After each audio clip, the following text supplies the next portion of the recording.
Thank you to our guests for being here. Can I just ask, and I've a number of questions and they're all very short and require short responses.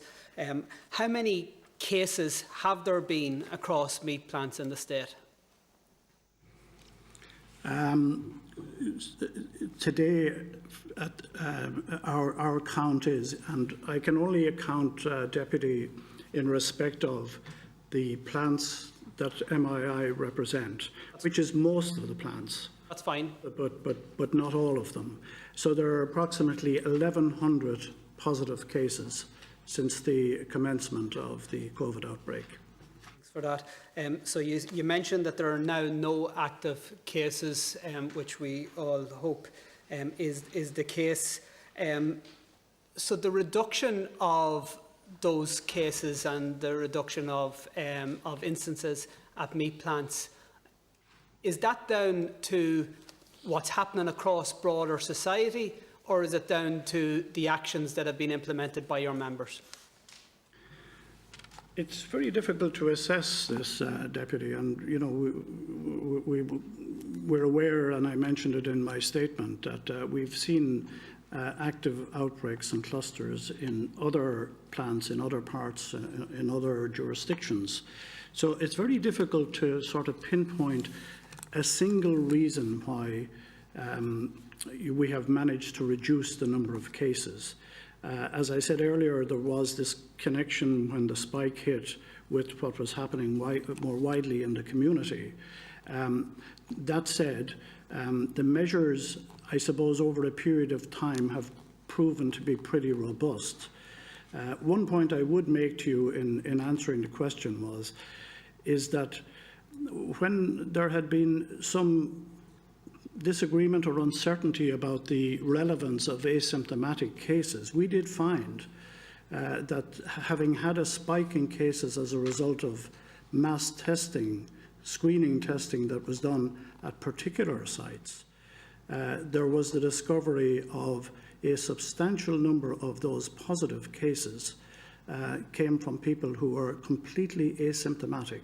So let me ask you this, how often and how regularly is mass testing taking place now in your... As far as I'm aware, I think we've had mass testing in maybe five sites overall, and these would have been 5 sites where there were significant clusters. In other words, before the mass test. The process of mass testing ongoing across all of your members' plants as we speak. I'm sorry, could you ask me that again? Is the process of mass testing, in other words, is there periodic mass testing taking place in your member sites as we speak? No. Maybe that would be an idea. We had a discussion earlier on, and there seems to be a little bit of confusion. Can you indicate what proportion of the staff and workers at your members' meat plants are migrants? Can I ask Joe Ryan to answer that question? Yeah, thank you, Chairman.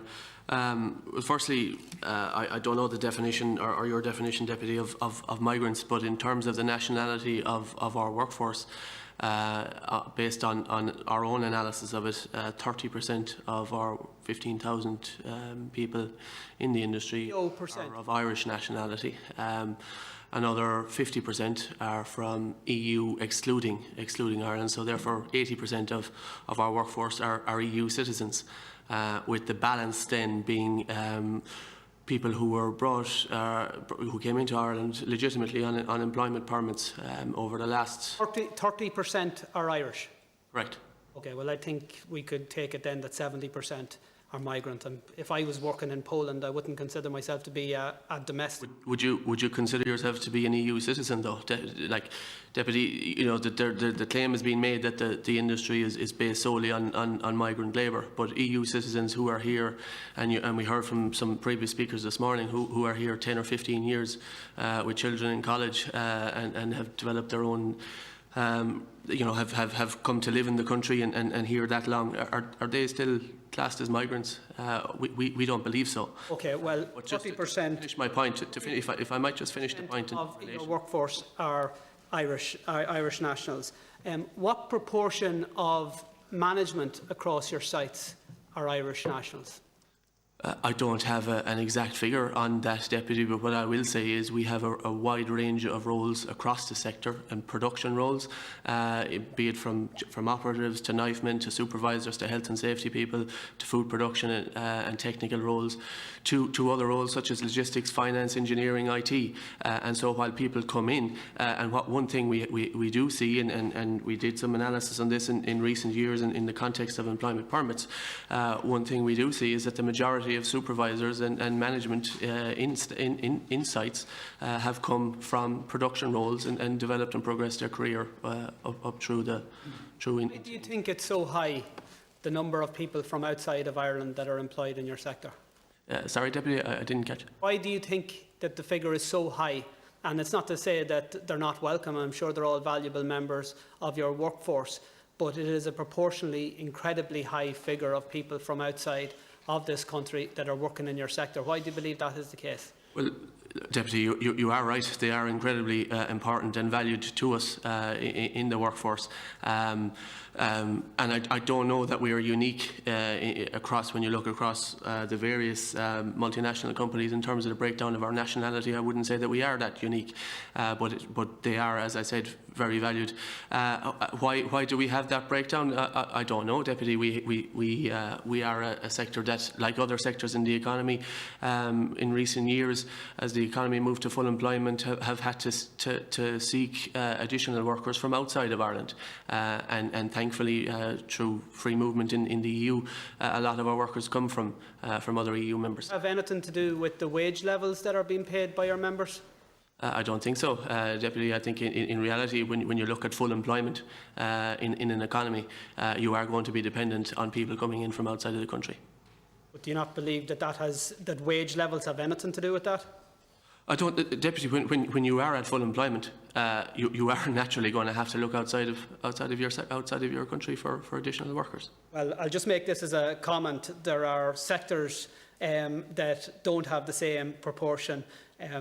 Caherlock, and in most instances those sectors pay higher wages. SIPTU have indicated that if there is a second wave, then it will emerge from a meat plant. Do our guests agree with that? If I could come in, Deputy. Well, I think the question was raised earlier around the threats of a second wave. I think what we do have now is extremely comprehensive and robust measures in place.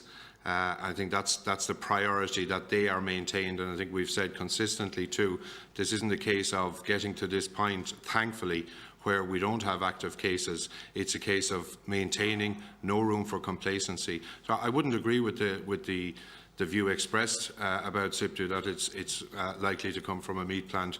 We have to remain vigilant, Deputy. Apologies for interrupting you, Mr Healy. Can I ask how many times Meat Industry Ireland has met with SIPTU or other trade unions to discuss workers' concerns regarding the practices or otherwise within meat plants?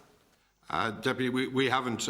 We have been in correspondence with SIPTU, but Meat Industry Ireland overall throughout the years, in terms of our role as a representative organisation, policy and technical issues, we haven't been involved in that area of the business in terms of labour, in terms of employment, in terms of employment conditions, etc. In the context, apologies again, in the context of a global pandemic that was having a very real and considerable and disproportional impact on your sector, did SIPTU not seek a meeting with you?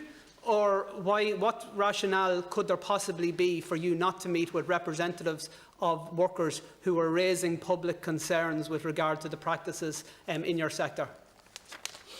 None, and we had communication from SIPTU, Deputy, and we did indicate and respond to that, indicated that primarily actual labour and employment is dealt with by individual members, but remained open to discuss it. The priority, though, Deputy, was the engagement at local level on the one hand, and there was engagement with each individual company and their staff and union representatives where that was the case and appropriate. But also then the priority was in engagement with the authorities at local level, the HSE, at national level, once the National Outbreak Control Team was formed. Oh, can I take it then, and I just want to make two points. The first is, can I take it from Mr Healy's response that they are open to meeting with SIPTU and other trade union representatives, and if they are, I would encourage them to do that as a matter of priority. And secondly, just to revert to the point of the HSA inspections, that is a phenomenal revelation here today, that there hasn't been a single unannounced inspection by the HSA. We know they were late in terms of carrying out those inspections. I note in the Agriland in the last short while there has been a story that says the HSA is to begin a farm inspection blitz from Monday. I think it just sets out the double standards that are applying in relation to all of these matters. The HSA were incredibly slow to carry out inspections with regard to meat factories, and in turn haven't actually carried out any unannounced inspections to date. I would ask our speakers and this committee to liaise with the HSA to get clarification as to why that is the case, because I don't believe that's acceptable.